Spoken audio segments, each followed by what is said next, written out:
స్వామి ఈరోజు సమతామూర్తి స్టాచ్యూ అంటే భారతదేశంలో అన్ని ఫేమస్ ప్లేసెస్లలో ఇప్పుడు ఇది కూడా ఒకటి చేరింది. ఇది నిర్మించే ముందు మీ ప్రయాస కానీ నిర్మించిన తర్వాత మీరు పొందుతున్న అనుభూతి గురించి చెప్పాలి అని అంటే, రామానుజులు వారు చేసిన మహోపకారం ప్రపంచానికి చరిత్రలో మనకి ఇంతవరకు ఎవరు చేయలేదు. సమాజంలో అడుగు పెట్టడానికి అవకాశం లేని రోజుల్లో హరిజనుల్ని సమాజంలోకి తెచ్చి మంత్రం వింటే చెవిలో సీసం పొయ్యాలనే రోజుల్లో వాళ్ళకి మంత్రాన్ని చెప్పి ఆలయం తలుపులు తీసి వాళ్ళకి దైవాన్ని దర్శించే అధికారాన్ని ఇచ్చిన వాడు రామానుజులు.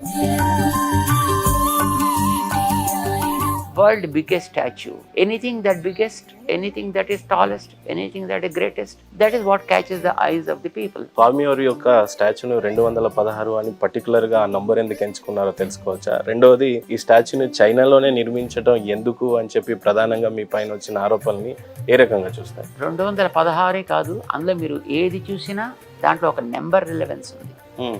216 అంటే 2 1 6 9 అవుతుంది. 9. ఇందులో మీరు ఏ మెజర్మెంట్ తీసుకున్నా 9 ఉంటుంది దాంట్లో.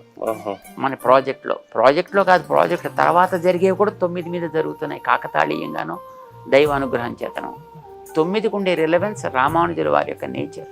ఎవరిని గురువు అనాలి, ఎవరిని స్వామి అనాలి, అది కొద్దిగా నేర్పిస్తారా మాకు? మనకి తెలియని విషయాలు తెలియచెప్పే ఎవరైనా గురువే. అది లౌకికమైన విషయాలు కావచ్చు, దైవికమైన విషయాలు కావచ్చు, సామాజికమైన విషయాలు కావచ్చు, ఎనీథింగ్. కానీ గురుగారు ఇక్కడ క్షుద్రుడే ఎక్కువగా ఎందుకు హింసింపబడ్డాడు, కుల వివక్షకి గురయ్యాడు అంటే? ఎవడు వివక్ష గురి కాలేదు. ఇప్పుడు మన వాళ్ళు చరిత్రలో వివక్షకి గురి చేస్తూ రాశారు, వాళ్ళు వివక్ష గురి కాల. ఇప్పుడు రాముడి పాలనలో ఇన్ని కులాలు ఉన్నాయి, ఇన్ని వర్ణాలు ఉన్నాయి, కానీ వాళ్ళు ఎప్పుడు ఎవరు కూడా దుఃఖపడలా. రిజర్వేషన్ అనేది వ్యక్తిని పాడు చేసేటువంటి ఒక వ్యవస్థ. ప్రధానంగా మీరు కుల వివక్ష కానీ కులం గురించి వచ్చినప్పుడు దాన్ని తిరస్కరిస్తూనే ఉంటారు. మనుషులంతా ఒకటిగానే భావించి చెప్తా ఉంటారు అనేక ప్రసంగాలు. No, that is wrong. కులాన్ని తిరస్కరించడం అనేది తప్పు మాట. రాజకీయ నాయకుల యొక్క స్వార్థ ప్రయోజనాల కోసమని ఇవి సమాజంలో చెడ్డదారి పట్టాయి. అవి చెడ్డవి కావు. కులాన్ని బట్టి నాయకుడిని ఎంచుకుంటున్నారు, ఆ కులం నాయకుడిని ఎంచుకుంటున్నారు. రోజు రోజుకి కులం ఎక్కువ అవుతుంది.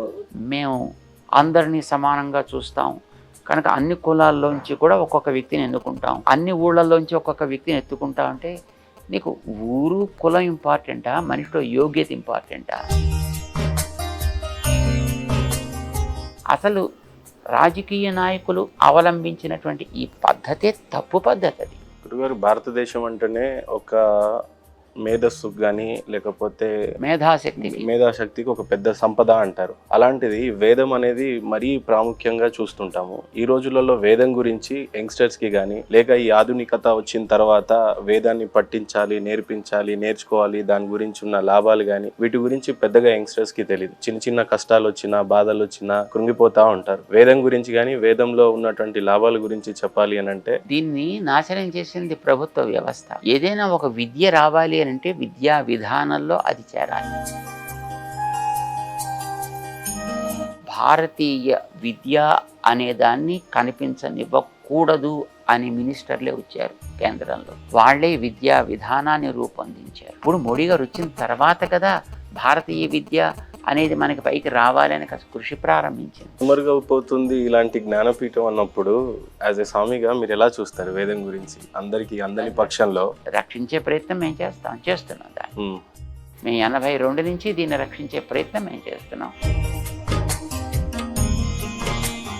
దాంట్లో ఎంతోమందిని మేము తయారు చేసాం, ఇప్పుడు తయారు చేస్తున్నాం.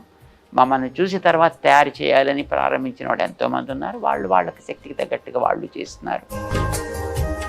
ఈవెన్ తిరుపతి దేవస్థానం లాంటివి కూడా మమ్మల్ని చూసి ఇలాగ మనం చెయ్యాలి అని వాళ్ళు దాన్ని పెట్టుకున్నారు. గత కొంతకాలంగా తిరుమల దేవాలయానికి చిన్నజీయర్ స్వామి గారు రావట్లేదు అని బలంగా వినిపిస్తా ఉంది. ఆయన అక్కడ జరగవలసిన వ్యవస్థని సరి చేసుకుని ఎప్పుడు పిలిస్తే అప్పుడు కడతాం. దేవుడి దగ్గర వెళ్ళడం అనేది మన చేతుల్లో పని కాదు కదా, ఆయన పిలిస్తే మనం వెళ్ళాలి. దీన్ని దేవుడి మీద అలిగినట్టుగా చూడొచ్చా చిన్నజీయర్ స్వామిని, లేకపోతే అక్కడ జరుగుతున్న కార్యక్రమాలని? దేవుడు కొండ, మనం ఇసుక రేణువు. దేవుడి మీద అలగడం ఏమిటి మనం? నో. కానీ ఆయనకి సేవకి కలిగేటటువంటి లోపం ఏదైనా ఉంటే దానికి తీర్చగలిగే ఒక సాధనము అయితే ఆయన ముందర తలెత్తుకు నిలబడాలి. చిన్నజీయ స్వామి గారు భారతదేశం ప్రజలందరిలో దేశభక్తిని నింపే విషయంలో సక్సెస్ అయ్యారా, లేకపోతే సనాతన ధర్మాన్ని పెంపొందించే విషయంలో సక్సెస్ అయ్యారా అంటే? రెండు ఒకదాన్ని విడిచిపెట్టి ఒకటి ఉండవు ఎప్పుడు. ఎందుకంటే ధర్మం అనేటువంటి ప్రాక్టీసెస్, సనాతన ధర్మం అనేటటువంటిది ఒక ప్రాక్టీస్. సామాజిక సేవ అనేది శరీరం, ఆధ్యాత్మికత అనేది ప్రాణం. ఇవి రెండు కలిసి సాగితేనే అది సమాజం. ఏది ఒకటి లోపించినా అది రోగగ్రస్తం. స్వామి, ఫైనల్ గా మీ జీవిత ఆశయం ఏంటంటే ఏం చెప్తారు? మంచి అనేది 10 మందికి అందించడం. ఎక్కడున్నా ఎంత మందికి అందించగలిగితే అంతమందికి అందించడం. ఎంత ఎక్కువ మంది తెలుసుకుంటే అంత మంచిది. ప్రపంచపు ఉనికికి అది మంచిది కనుక దాన్ని అందించడం.